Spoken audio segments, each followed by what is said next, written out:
कन्या राशि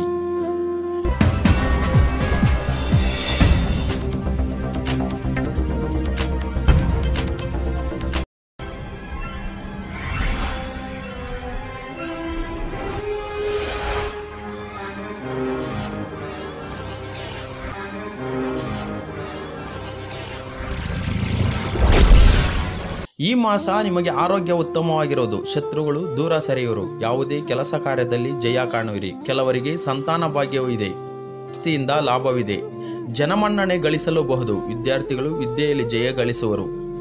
ಧನಲಾಭವೇನೋ ಇದೆ, ಆದರೆ ಖರ್ಚು ಕೂಡ ಇರುತ್ತದೆ. ವಾಹನ ಚಾಲಕರು ಎಚ್ಚರಿಕೆಯಿಂದ ವಾಹನ ನಡೆಸಿದರೆ ಉತ್ತಮ. ಆತ್ಮಸ್ಥೈರ್ಯವೇ ತೊಂದರೆಗಳನ್ನು ದೂರ ಮಾಡುತ್ತದೆ. ಹಣಕಾಸಿಗೆ ಕೊರತೆ ಇರದು.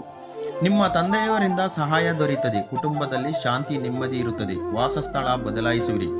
ಸಂತಾನ ಲಾಭವಿಲ್ಲ. ನಿಮ್ಮ ಮಕ್ಕಳ ಉದ್ಯೋಗದ ವಿಚಾರದಡಿ ಅಡೆತಡೆಗಳುಂಟಾಗಲಿವೆ. ವಿದ್ಯಾರ್ಥಿಗಳು ತಮ್ಮ ಗುರಿ ತಲುಪಲು ಹೆಚ್ಚಿನ ಪ್ರಯತ್ನ ಪಡಬೇಕು.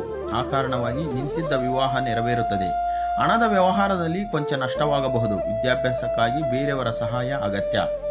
ಯಾವುದೇ ವಿಚಾರವಾದರೂ ದಿಟ್ಟ ನಿರ್ಧಾರದ ಅವಶ್ಯಕತೆ ಇದೆ. ಉದ್ಯೋಗದಲ್ಲಿ ಅಡೆತಡೆ ಇದ್ದರೂ ನಿಮ್ಮ ಹಿರಿಯ ಅಧಿಕಾರಿಗಳ ಸಹಾಯ ದೊರೆಯುತ್ತದೆ. ನೀವು ಸರ್ಕಾರದ ವೃತ್ತಿಯಲ್ಲಿದ್ದಲ್ಲಿ ಬಡ್ತಿ ದೊರೆಯಲಿದೆ. ಅನಿರೀಕ್ಷಿತ ಧನಲಾಭವಿದೆ. ಬೇರೆಯವರ ಸಾಲಕ್ಕೆ ಸಾಕ್ಷಿ ನಿಲ್ಲದಿರಿ. ಅನಾವಶ್ಯಕ ಖರ್ಚು ವೆಚ್ಚಗಳಿರುತ್ತವೆ. ರಾಜಕೀಯ ವ್ಯಕ್ತಿಗಳಿಗೆ, ಸರ್ಕಾರಿ ನೌಕರರಿಗೆ ಈ ತಿಂಗಳ 15ರ ನಂತರ ಉತ್ತಮವಾಗಿರುವುದು. ಪ್ರೇಮಿಗಳಿಗೆ ಉತ್ತಮ ಅವಕಾಶಗಳಿವೆ. ತಿಂಗಳು ಗುರುಸ್ತೋತ್ರ ಮತ್ತು ಆದಿತ್ಯ ಪಾರಾಯಣ ಮಾಡುವುದು ಒಳ್ಳೆಯದು. ಈ ತಿಂಗಳು ನಿಮಗೆ ಶುಭ ಫಲವು 100ಕ್ಕೆ 40 ಭಾಗದಷ್ಟು ಮಾತ್ರ ಶುಭ ಫಲವಿದೆ. ಮಕ್ಕಳಲ್ಲಿ ಬುದ್ಧಿಶಕ್ತಿ ಏನೇ ಮಾಡಿದ್ರೂ ಸಹ ಹೆಚ್ಚಿಗೆ ಆಗ್ತಿಲ್ಲ ಅನ್ನೋರು ಶಾಸ್ತ್ರದ ಪ್ರಕಾರ ಈ ಸುಲಭ ಪರಿಹಾರವನ್ನು ಮಾಡಿಕೊಳ್ಳಿ. ಅನಾದಿ ಕಾಲದಿಂದಲೂ ನಮ್ಮ ಹಿರಿಯರು ಬ್ರಾಹ್ಮಿ ಪುಡಿ ಅಥವಾ ಸರಸ್ವತಿ ಪುಡಿಯನ್ನು ಹಾಗೂ ಇನ್ನು ಕೆಲವು ಗಿಡಮೂಲಿಕೆಗಳಿಂದ ತಯಾರಿಸಿದ ಪುಡಿಯನ್ನು ಜೇನುತುಪ್ಪದಲ್ಲಿ ಬೆರೆಸಿ ಮಕ್ಕಳಿಗೆ ನೀಡುತ್ತಿದ್ದರು. ಇದು ತುಂಬಾ ಪುರಾತನ ರಾಜಮನೆತನಗಳ ಪದ್ಧತಿಯಾಗಿದ್ದು, ಈ ರೀತಿ ಮಾಡುವುದರಿಂದ ಮಕ್ಕಳಲ್ಲಿ ಜ್ಞಾಪಕ ಶಕ್ತಿ ದಿನೇ ದಿನೇ ವೃದ್ಧಿಯಾಗುವುದರಲ್ಲಿ ಎರಡು ಮಾತಿಲ್ಲ.